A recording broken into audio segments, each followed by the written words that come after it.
Welcome to the August 2025 Live Well Today webinar from the Davis Phinney Foundation. I'm Chris Kruger, Senior Content Manager with the Foundation, and I'm really happy to be here with Dr. Ray Dorsey to talk about a few parts of his forthcoming book, The Parkinson's Plan, which will be released on the 19th of this month, if I'm not mistaken. And there it is. It exists. It's in the world. So, in this conversation, we're going to talk about some causes of Parkinson's and also really try to focus a lot on the Parkinson's 25, which is a prominent feature in the book. And, these are 25 tips that you can use to help yourself live well with Parkinson's and possibly impact the progression of Parkinson's.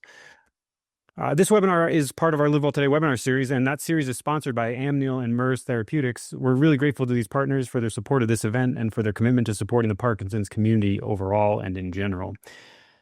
So the Parkinson's 25, Dr. Dorsey, is a really powerful part of your forthcoming book, and I'm excited to discuss it. But before we get started, can you tell our audience a little bit about how you came to work in Parkinson's and give maybe a little bit of background about how the new book came to be and maybe a little bit of a broader overview of what you're attempting in the new book? Before we begin, I want to thank Davis Phinney Foundation.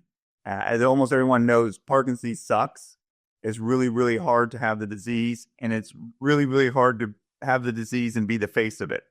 And Davis Phinney for the last 10 to 20 years, Michael J. Fox for 25 years, Brian Grant for 10 years, they're all making it easier for people to live well with Parkinson's disease today. And we should thank the Davis Phinney Foundation. We should thank Davis Phinney.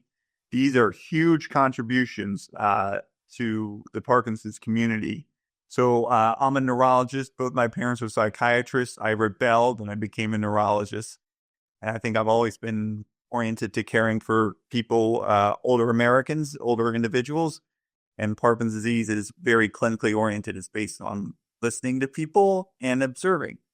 And you can make people better. And so that's how I got into Parkinson's. And then how did I get into what, has been the focus for the last 10 years is I had the gift of the sabbatical when I was at the University of Rochester.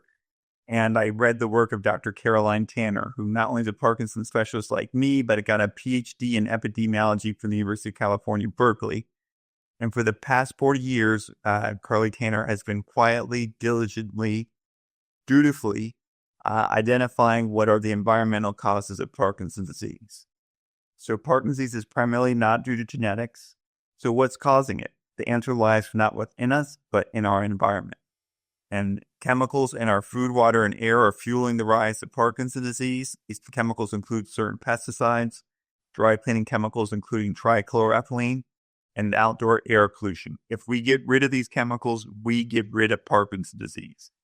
If we get rid of these chemicals, we make Parkinson's disease disappear. Almost all of it will disappear. When Dr. Parkinson described the disease in 1817, he said this had not been classified in the medical literature. He described 6 individuals with the disease. 200 years later, the global burden of disease estimated 6 million people had the disease worldwide. You're going from 6 to 6 million. It's not aging alone. It's not genetics. It has to be our environment. We get rid of these chemicals. We get rid of this disease. We make it so that your kids don't get Parkinson's disease, so your spouse doesn't get Parkinson's disease, your grandchildren don't get Parkinson's disease. We just get rid of it altogether. So I was going to ask you a different question right now, but I'm going to do something other than that, and I'm going to go a little off script here and just skip to the next question because I think you jumped into the topic of the chemical exposures, and I actually thought this was a really powerful part of your book, and I'm wondering if you can maybe say a little bit more about why you believe that. I mean, there's a part in the book where you talk about smoking as an analogy and what we learned about smoking. I don't know if you want to go into that directly, but I wonder if you can just say a little more about what evidence provides you the sort of certainty about this. Yeah, it's not certainty, but it's not, I know. And I had the gift of 10 years of looking at this. So lung cancer, leading cause of cancer death in the United States, leading cause of cancer death in the world, lung cancer. Lung cancer in 1900 United States largely did not exist. There was just no lung cancer in the United States. And in the late 1800s, there was no lung cancer in Europe. And it started appearing first in Europe. And the European doctors, pathologists at the time, went back to their cadavers and looked at cadavers, like say from the 1850s and said, did we miss the lung cancer? Maybe we just didn't dissect it well enough. And they looked and they couldn't find any occult malignancies. There was no lung cancer. It turns out lung cancer was an extraordinary rare condition, a once in a lifetime oddity. When someone was diagnosed with lung cancer, all the medical students and doctors would gather around thinking they would never see another case. But of course, unfortunately, they were wrong, because 25 years after cigarettes were introduced into the United States, you see a corresponding rise in lung cancer. When smoking peaked in the United States in the 1970s, 25 years later, you see smoking lung cancer rates peak. Smoking is going down. 25 years later, lung cancer deaths are going down. Even today, 80 to 90% of people with lung cancer have it due to smoking. And smoking doesn't cause lung cancer in everyone. Only about 10% of smokers get lung cancer. Just like not everyone exposed to certain pesticides, not everyone exposed to this dry cleaning chemical gets the disease. Only a small minority. We have wonderful bodies that get rid of lots of toxins. But if you get rid of smoking, you get rid of lung cancer, you get rid of the pesticides, certain pesticides like paraquat, which needs to be banned. We get rid of dry cleaning chemicals. We get rid of outdoor air pollution. You make Parkinson's disappear. This is an important part of your book, and this is about prevention, and that's clearly an essential part of improving the circumstance for the global population. And this also relates, though, to the life of people who are already diagnosed with Parkinson's disease as well, right? So I want to try to steer us in that direction if I can, because I think there's a way in which these environmental factors, of which we've only described a few, right? These are the dry cleaning chemicals, the pesticides, but there's other environmental factors and other lifestyle factors that are implicated in the development of Parkinson's for people that become to be diagnosed with it.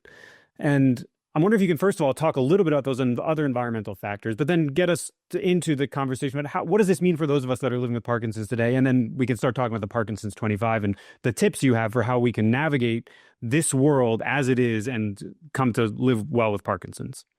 So all these chemicals have some common features. They damage the mitochondria. So your brain is 2% of your body weight, but 20% of your energy consumption.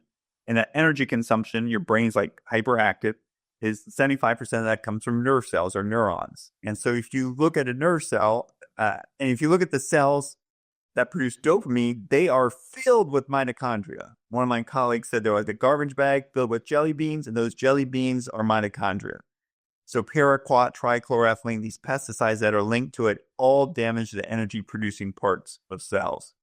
So if you are a chemical that damages the energy-producing parts of the cells, that can either be inhaled, breathed in, or ingested, swallowed.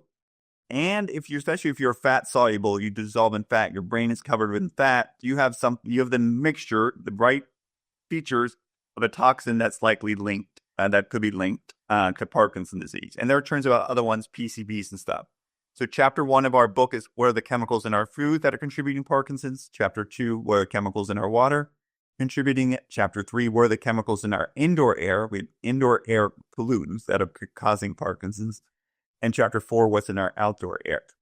Now, many of you unfortunately have Parkinson's disease. So you say, this is all nice and interesting. And this is how we're going to prevent our kids and my spouse and my grandchildren from getting Parkinson's. What about me? So I heard that question so many times that I said, we're going to answer that question definitively. And so we created the Parkinson's 25. So I'm going to show you the Parkinson's 25. This is in the book. You can get the book on Amazon or your favorite bookseller. Book Pal, if you have a club, you can get it at Book Pal for 40 to 50% off. Michael and I are devoting all our future proceeds to efforts to prevent and treat the disease. So not only are you going to get educated, but you're helping us help treat the disease. So this is the book, is the Parkinson's 25. And it says, here are 25 actions to lower your risk of Parkinson's. For those with the disease, some may even slow progression. Most apply to us, all of us, regardless of age, sex, disability, or geography. These recommendations may be especially important for those with a family history of the disease, those at genetic risk, or those who have been exposed to toxic chemicals. So we talked about smokers. So if you're a smoker and you're diagnosed with lung cancer, what's the first thing the doctor's going to tell you to do? Stop smoking. But if you're a farmer and you're diagnosed with Parkinson's disease, is the neurologist telling you to, stop getting exposed to pesticides? And so here we're getting a sneak preview for the Davis Phinney Foundation. You're listening. Number one is wash your produce, even your organic ones. Pesticides have contaminated our food supply. Remnants of pesticides are found in 20% of common foods. Organic produce, dairy products, and meat can reduce exposure, but can still have unsafe residues of pesticides. So wash your produce at least with water and consider simple vegetable washes, vinegar, or salt solutions too. We did catch the typo in the book. And then we talk about your diet. And we go more than just saying the Mediterranean diet. We say why the Mediterranean diet might be helpful. Making sure your grocery store is safe. Enjoying wine without pesticides. Avoid or at least manage your diabetes. Have a cup of caffeinated coffee and why caffeine might be helpful. Farm safely. Check your well. Use a water filter. Consider air purifiers. Don't poison yourself. Choose your home carefully. Dry clean cautiously. 25 recommendations that almost all of us can do in our everyday lives to possibly slow the rate of progression of the disease and to prevent people from getting Parkinson's in the first place. And so just to maybe clarify quickly, I think the suggestion here is that even if you already have developed Parkinson's, just like if you have developed lung cancer, continuing to add to those burdens and those stresses, particularly on the mitochondria potentially, but other things on other parts of your body too, that will help us. That's the vision here, right? Yeah, so and there needs more research. So I've seen one of the research. So air pollution, it turns out among people who already have Parkinson's, high levels of air pollution are associated with hospitalizations. So the extent that hospitalizations for Parkinson's disease, suggesting that air pollution exacerbates the progression of the disease for people who already have it. So there's actually evidence that, for example, for air pollution, that ongoing high levels of exposure might worsen the disease. It also stands to reason this isn't like rocket science, that if you have Parkinson's disease, you probably don't want to get exposed, increase your exposure to pesticides. And we know that some people with Parkinson's disease have a slow rate of progression of the disease, and we know some people with Parkinson's disease have a faster rate of progression.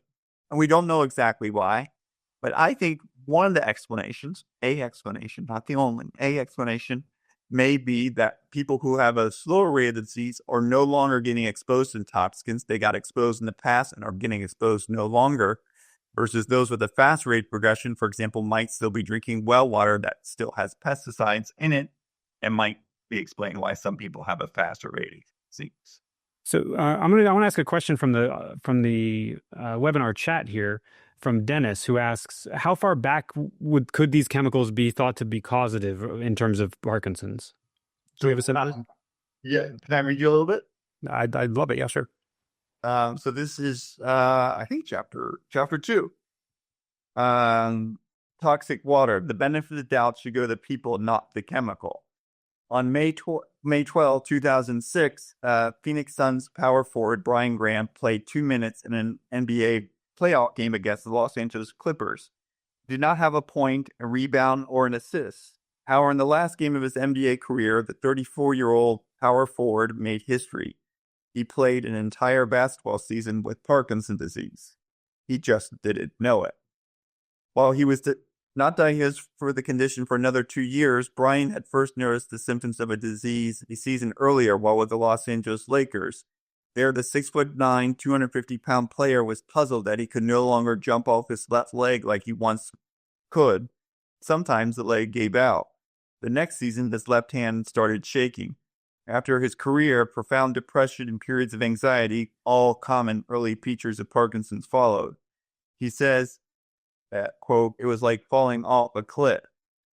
I'm going to jump ahead. But before the NBA or the Xavier Musketeers or even the tobacco fields, Brian lived at the Marine Corps base called Camp Lejeune. He was a 3-year-old boy, and his father, a Marine, was stationed there. His family lived in a trailer park on a dirt road in Jacksonville, North Carolina. He liked his preschool and the freedom to explore the vast space. Unbeknownst to Brian, his father, his family, that freedom would come with a price. The water that Brian used for bathing, swimming, and drinking was likely contaminated with toxic chemicals. And that toxic chemical is this dry cleaning chemical called trichloroethylene. And many of your listeners know that the Marine base Camp Lejeune in North Carolina was contaminated from 1953 to 1987. And with this chemical from a dry cleaner right off the base, if you can believe it. And the Marines actually knew about it for the latter years and didn't do anything about it. And so not only was Brian Grant's father exposed to the chemical and he died of esophageal cancer linked to the chemical, his younger brother, I think, was born or grew up on the base and nearly died. Miraculously, after they left the base, his health improved. And then Brian Grant, exposed at age 3, 33 years later, is diagnosed with Parkinson's disease. So the exposure can happen at an early age. I think it can happen at 3.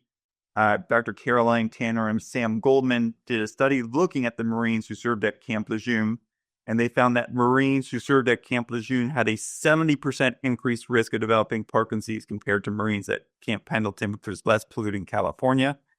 Because I think the seeds of Parkinson's are planted early.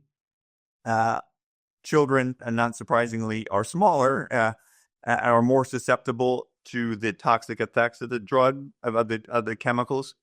And in some cases, they're conceived there. For example, they have developing brains. Some of these chemicals can pass through the placenta and go into the child directly. So I worry a lot about early childhood exposure. So the book isn't just written for the 50, 60, 70-year-olds with Parkinson's or 30 and 40-year-olds with the disease. It's written for 10, 20-year-olds who don't want to ever develop the disease, your children, your grandchildren. What actions can they take right now? Because the disease are planted early. And if you don't want to get Parkinson's in your 50s and 60s, be mindful of what chemicals your children are getting exposed to in their school, what chemicals they're getting exposed to in their food, what chemicals they're getting exposed to in their water, because those exposures as a child could be laying the seeds for Parkinson's as an adult or as a senior. So yeah, we're getting a lot of questions about particular chemicals, and I think these are all great questions, and I wish we could get to all of them, but I think it would be a little hard to do that. So I want to see if we can maybe take a big stab at this and say, that knowing that there are some chemicals that are causative, or that are not, maybe not knowing, maybe that's a little too strong, but having a lot of strong evidence that these are causative agents.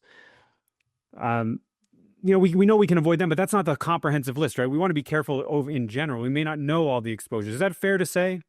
I think, listen, I don't think we know all, but we know the main ones for the U.S. Listen, I'm an American, and like most Americans, you got blinders on, and so you're really focused on the U.S. So let's just focus on the U.S. I think for the U.S., and we put it in the book, what I think, I don't know for certain, is the major cause is trifluoroethylene and perchloroethylene. And let me tell you why. So if you look at the map of the United States, Dr. Allison Willis and her colleagues at the University of Pennsylvania, rates of Parkinson's tend to be higher in urban areas than in rural areas. So in rural areas, certain pesticides are likely the principal cause.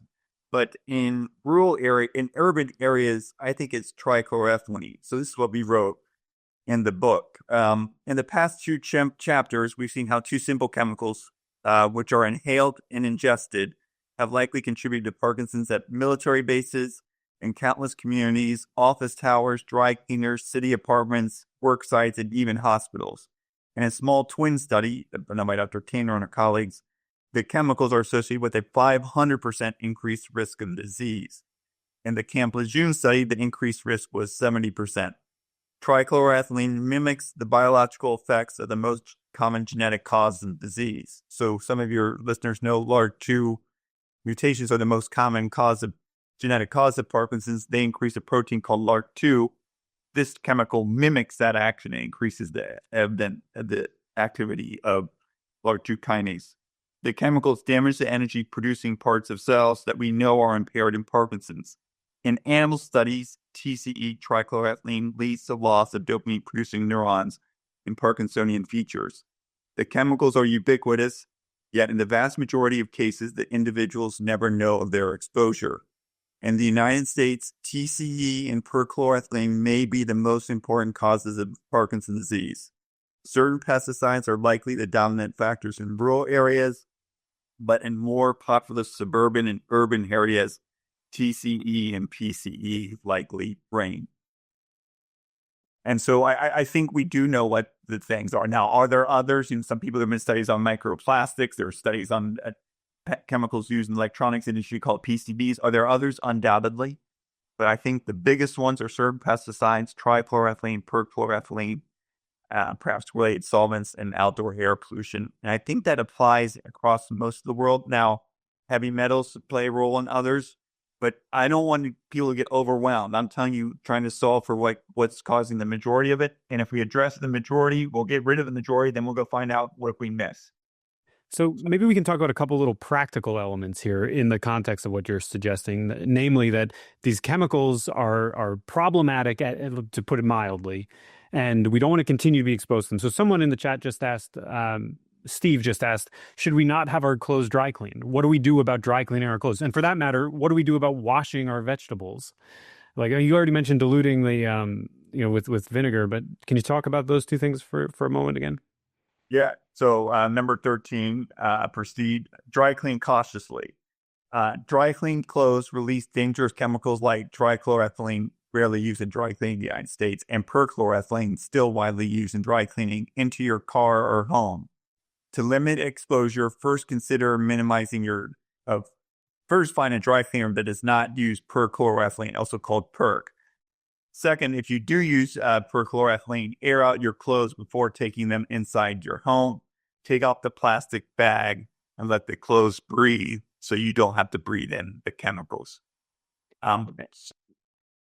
So you just referenced the next thing I was going to say, since it's on the screen right now, air purifiers. People have been asking in the chat as well about, is there a way what about indoor air quality tests? What about air purification? What are your pieces of advice about how we can minimize exposures to the air pollutants with air purifiers? Do you have any insights on that?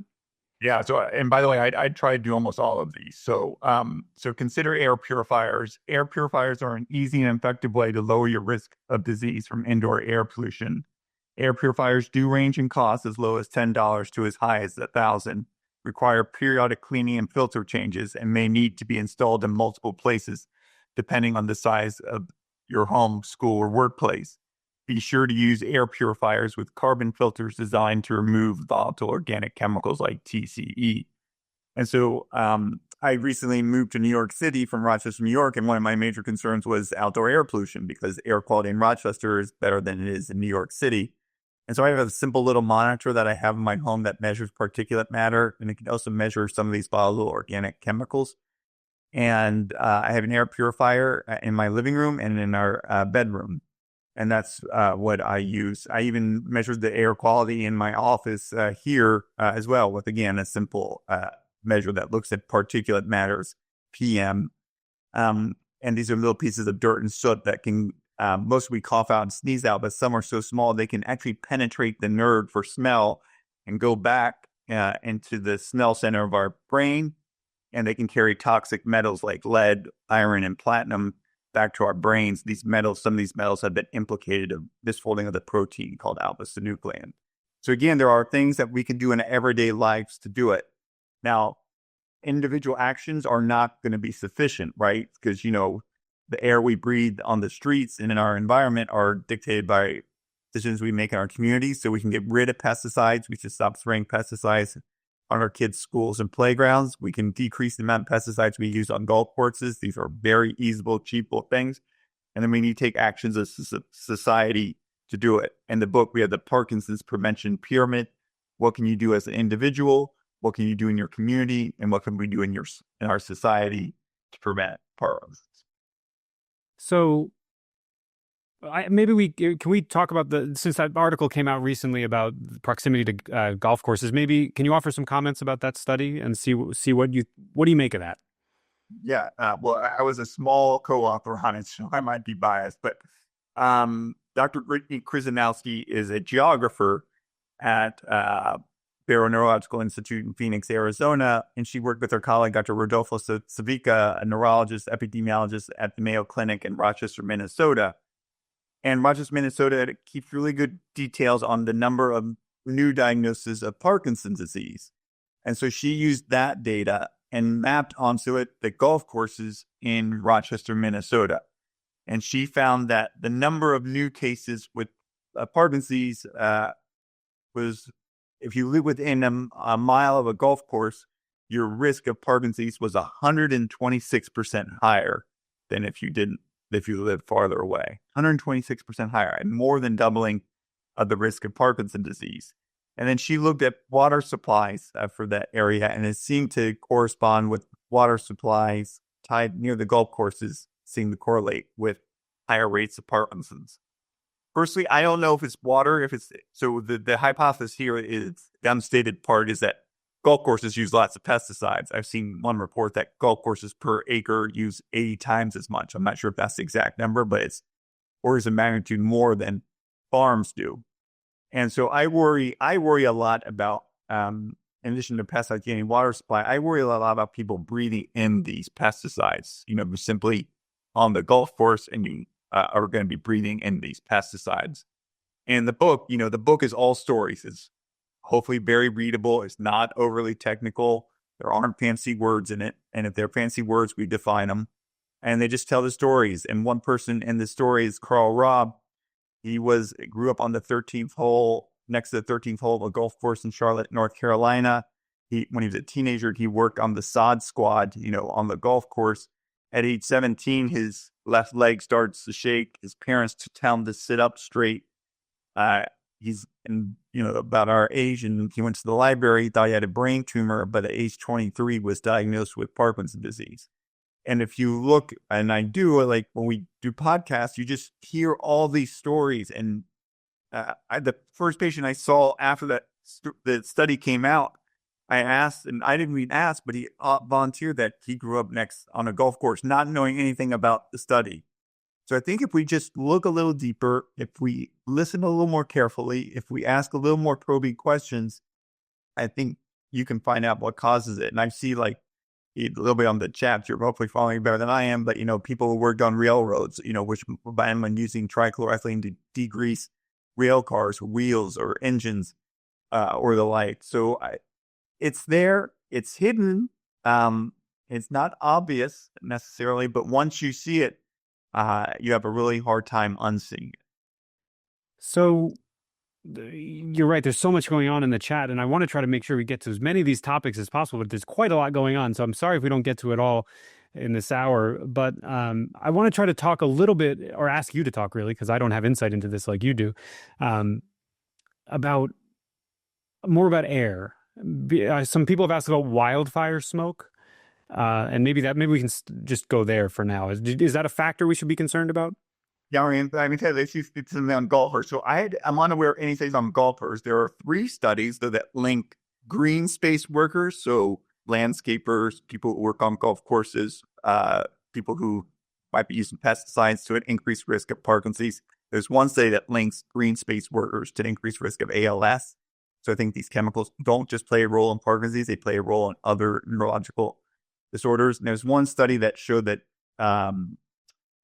golf course superintendents had higher rates of brain diseases. And we put all this in the book. The book, in the back of the book, are 60 pages of references. So I think there's something like 1,000 references. So in addition to the stories, we have tons of references for those of you who like to take a deeper dive. So with that, I'll transition to your question about air pollution. So Dr. James Parkinson describes Parkinson's in 1817. Now, trifluoroethylene, although was developed in the 1860s when Abraham Lincoln was president, it's been used for a century. So this chemical is known to cause cancer. This chemical is known to cause cancer according to the EPA, World Health Organization, and it's been around for a century. And I think slightly contributed in Parkinson's for the last century. But that wasn't around when Dr. Parkinson was describing condition. Synthetic pesticides like DDT weren't really used until World War II, when they were used to prevent people from getting malaria and save millions of people potentially from getting malaria. But it was their widespread, indiscriminate use today, golf courses, kids' schools. Do kids' schools, you really need to have pesticides being sprayed on them? That is, I think, contributing to lots of Parkinson's disease and intellectual disabilities and the rest. So, but what was Dr. Parkinson? Those weren't around. There were naturally occurring pesticides from chrysanthemums that might be playing a role in the disease, and that might have played a role in this first case, who was a gardener. But the other 5 people weren't gardeners. They were just people in London. Well, London, 1800 London, you had the London fog. It was air pollution so bad, 1800 London, you could not see across the street at some times. Air quality in 1800 London is equivalent to what's in Delhi, India, and Beijing, China today. As equivalent to what happened in New York City a couple summers ago when the Canadian wildfires came down and turned the skies over the Big Apple orange.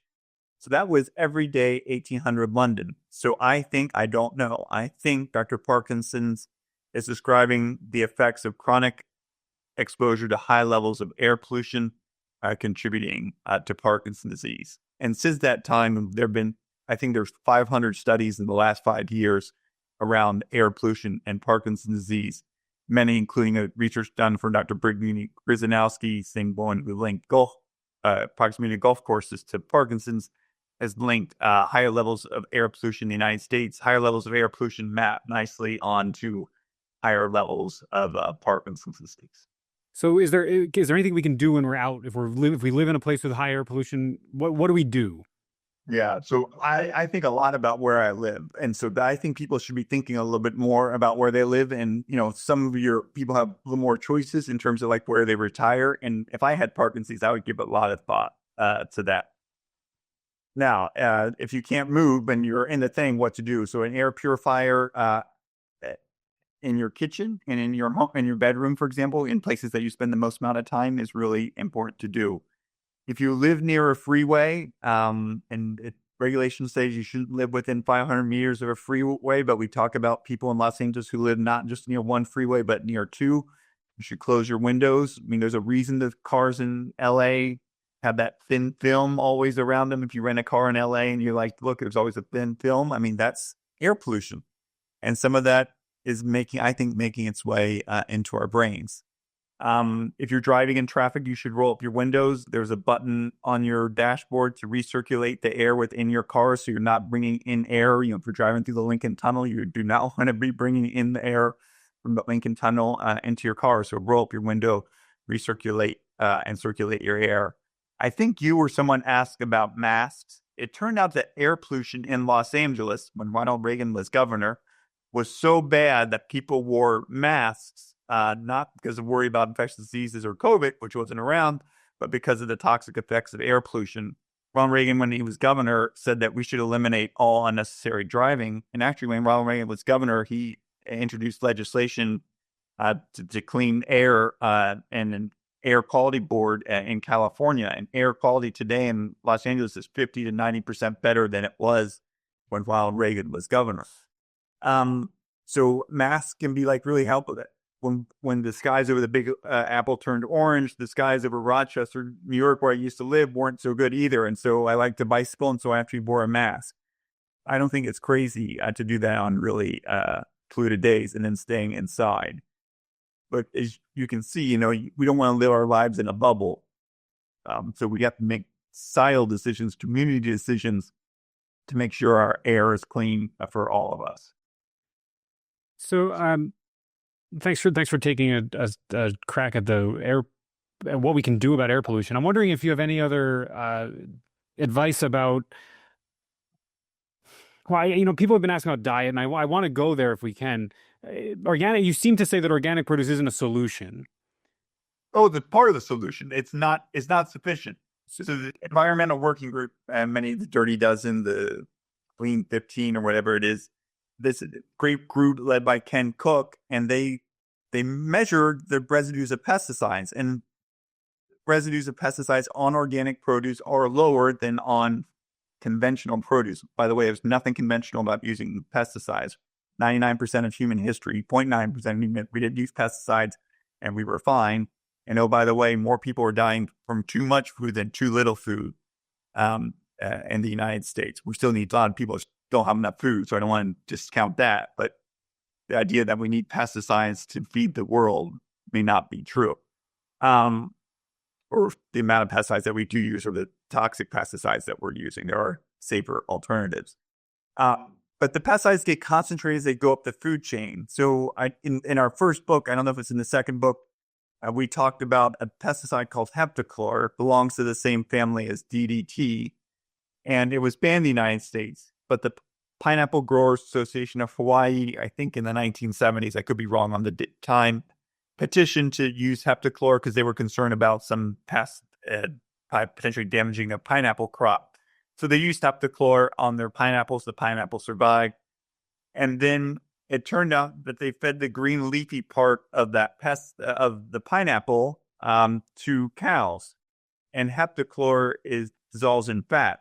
And as I told you, I get really concerned about chemicals that dissolve in fat because when the cow ate the green leafy the chop is what it's called, the green leafy part of the pineapples, guess what they did with the pesticide? They concentrated it in their milk. And then that milk made its way onto the shelves in Hawaii I don't know how they did it, but they tested it and they found unsafe levels of heptachlor on the milk in Hawaii and led to a recall. Dr. Caroline Tanner again and her colleagues did a study and found that high milk consumers in Hawaii had higher rates of Parkinson's disease. And then they looked at their brains after they died, and sure enough, high milk consumers had fewer dopamine-producing nerve cells in the part of the brain affected with Parkinson's disease called the substantia nigra.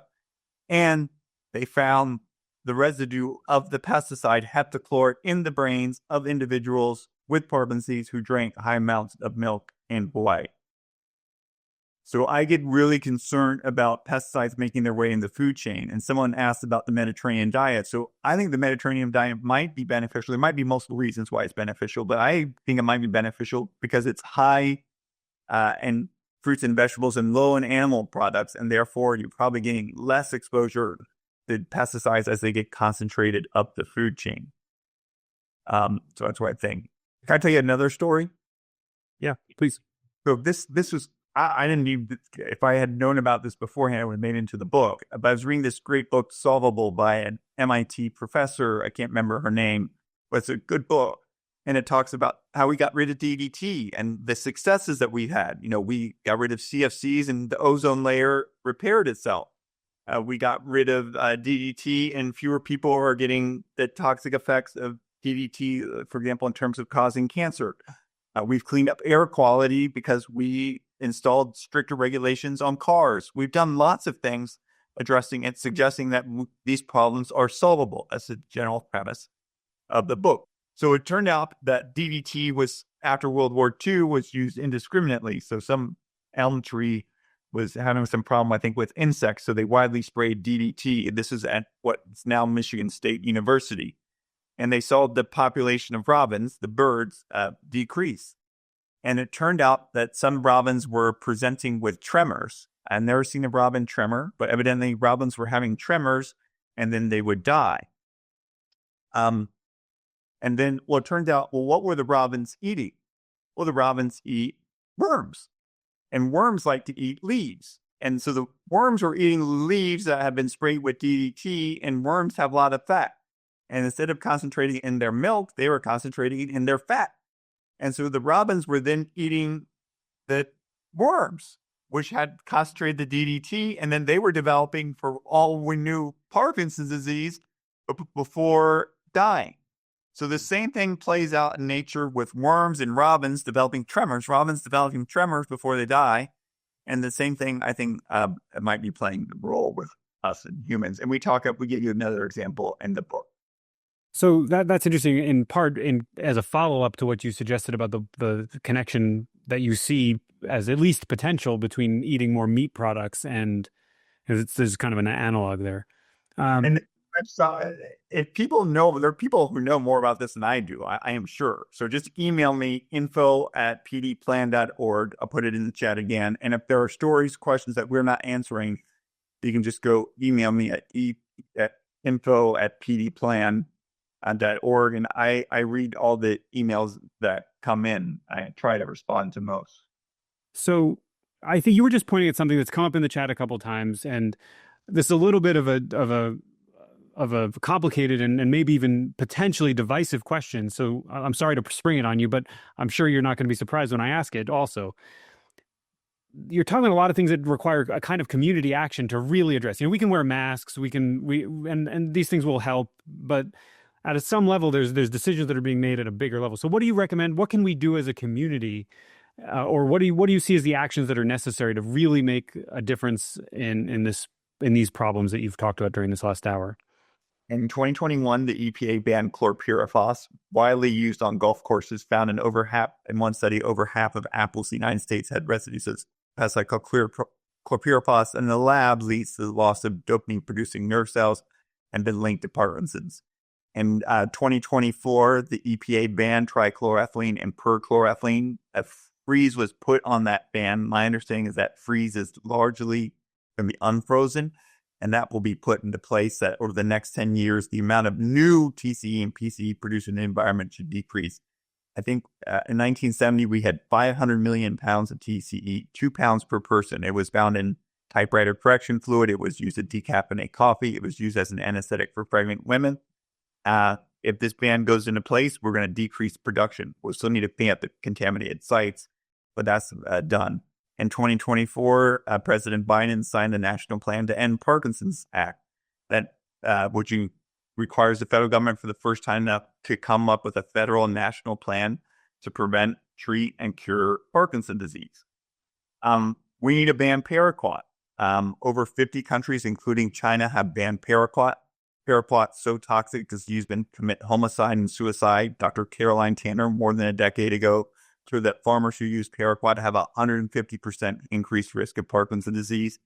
Researchers, including Dr. Debbie Kors-Schlechter 25 years ago at the University of Rochester, showed that paraquat reproduces the features of Parkinson's disease in laboratory animals. And according to The Guardian and reporting from Carrie Gillum and colleagues, the manufacturer of paraquat knew about its toxic effects in the 1960s when its own scientists exposed paraquat to mice, rabbits, and rats, and all three developed features of Parkinson's disease, including tremor in some of the animals. So we've known about this for 60 years. The EPA's own website says one sip can kill, yet according to the U.S. Geological Survey for the last 5 years, which data are publicly available, use of paraquat in the United States has doubled. So, and it's sprayed on almost all corn, cotton, soybeans, and vineyards throughout the United States. And the two most crops that are most subsidized by the U.S. government, we $15 billion of agricultural subsidies.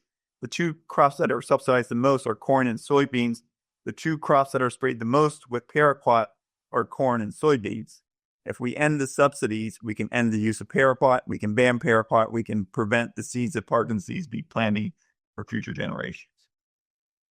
So, there's a tone of hope in what you just said, that we've made progress in other ways and we can continue to make progress, right? I mean, that's the core takeaway I hear from what you just said. Is that a fair takeaway? Listen, I'm an optimistic guy. We are ending Parkinson's disease. We are ending Parkinson's disease. And in the book, we give you 3 goals. The most important goal with 3 goals, 0, 10, 100. 100% by 2035, in the next 10 years. By 2035, 100% of people with Parkinson's should have access to levodopa.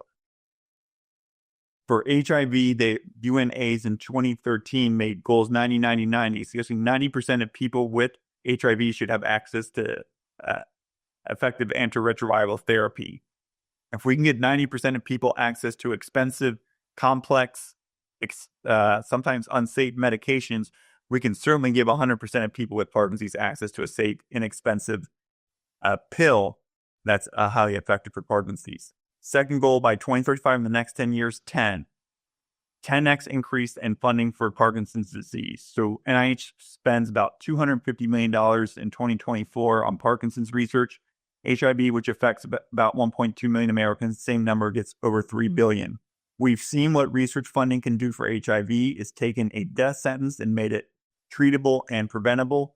The incidence, the number of new cases at HIV is its lowest level since 1990 because of research, because of activism, because people like on the thing make their voices heard. HIV may disappear as a major clinical entity in our lifetime. HIV, which, and almost everyone on this thing is new in 1980s. I mean, this was feared. This was a top 10 leading cause of death. It may disappear as a major clinical entity because we found our voice and we took political action and changed it and increased funding. And we need to make sure that 10% more of that funding for Parkinson's research goes to preventing the disease. Out of every Parkinson's research dollar, only 2 cents goes to preventing the disease. We spend more homes in Miami, in San Francisco, and Los Angeles. Individual homes are sold every day in this country for more money than we as a society spend on trying to prevent Parkinson's disease, which is a preventable disease. And finally, 0%, zero. By 2035, the rise in the incidence of Parkinson's disease adjusted for age will be 0%. It will peak. And by 2035, by 2036, we start talking about the fall of Parkinson's disease because Parkinson's disease, the incidence adjusted for age begins to fall. And this is possible in Denmark, in the Netherlands, which got rid of banned TCE in 1981, which had its air quality is 50 to 90% better than it used to be. And levels of fat-soluble pesticides decreased by 50 to 90%. In just a span of 10 to 20 years, the incidence of Parkinson's disease adjusted for age dropped by 60%. By 60%. And in Germany, it looks like the incidence of Parkinson's disease, again, which gets rid of pesticides and stop using TCE and cleaner air, seems to be falling. If it can fall in Germany, if it can fall in the Netherlands, it can fall in the United States, it can fall in the rest of the world, I can't think of a better gift to future generations than a world where Parkinson's disease is becoming increasingly rare instead of increasingly common. And it's our responsibility, and I think, quite frankly, our duty to make this happen for our children and grandchildren. Well, thank you for sharing those data points, and your passion about this really comes through. And I'm personally extremely grateful for that. And I can see, and you can see too, and our audience is also responding extremely positively to that. So thank you for that message of hope. I want to just draw attention to the fact that this is in your book. This is the plan. You're talking about the plan that's described in your book. And so I would encourage people to find a way to get a hold of this book, read it, get it. If you can't afford to buy one, get one from your library. They will be there. And, take a look at this, consult the plan. There's an email in the chat, and we'll put the email in the recording for this as well, so that you can reach out to us and we can share more information as we have it. Can I make a shameless plug? Be shameless. Listen, the more people buy the book, the more media attention happens. The more people buy the book, the more media attention happens, the sooner we can catalyze the death of Parkinson's disease. So if you can afford a copy of the book, buy the book. You can buy it on Amazon. You can buy it wherever you like to buy a book. You can go to our website, pdplan.org. If you're part of a support group, I gave you a link to Book Pal, which you can buy the book at bulk order. Bulk orders beginning at 25 books for 40% all the book. And Michael and I are giving all of our future proceeds to efforts to prevent and treat the disease. And we wrote this book for you, for your children, for your grandchildren. It's easy to read. It's all stories. We went through 30-some iterations. Michael and I tore each other apart. I said I didn't like it. We wrote the introduction like 30 different times. The protagonists of the book are Sarah Winningham and Jana Reed, two women who served in the Air Force Academy, ran track at the Air Force Academy, became doctors, served in the military, served around the country, around the world, served in Afghanistan, and were mothers. And within 1 month of each other, were diagnosed with Parkinson's disease in their 40s. 1 month of each other diagnosed with Parkinson's disease in the 40s. And I won't tell you everything, but lots of military bases are contaminated with trichloroethylene. And it's likely that's what's contributed to their disease. We can change the course of this disease. The book is our best attempt to do so. It's a tool to do that. It gives you 25 practical recommendations for you as individuals, and it gives you a plan. The plan, chapter 10, is 20 recommendations for what we as individuals and our communities and our societies can do to both prevent and treat the disease and create a world without Parkinson's. And we're doing a listening tour. So if you go to our website, we're going to Denver. We're going to the Davis Phinney Foundation on Monday. I'm biking with Davis Phinney. Tuesday, I'm presenting at the Davis Phinney Foundation to the ambassadors. So many of you are ambassadors. I look forward to meeting you. And then we're doing a nationwide listening tour. So if you want us to come visit us, email us info@pdplan.org. Go to our website, pdplan.org, and we'll come to your community. Michael and I'm going to 15 places in the summer and the fall: Portland, Seattle, Sioux Falls, South Dakota, Charleston, West Virginia. I don't care. I'm coming. and Michael's coming as well. And we're going to do this in the new year as well. Our goal is to create a world without Parkinson's disease, and I think we can do it. You're not devoting all this time and energy because I don't think we can do it. I think we can do it. We just need everyone to help. And again, thanks to the Davis Phinney Foundation. Thank you to Davis Phinney and for all of you for all your work and getting the word out. Spread the word. Tell us if there are journalists, if there are advocates, there are podcasters that we should be connected to. Tell us and we'll reach out or introduce us to us. Well, thank you, Dr. Dorsey. We'll look forward to seeing you in just a couple days in Colorado. And thank you again for your time. And thanks to the audience as well for being here.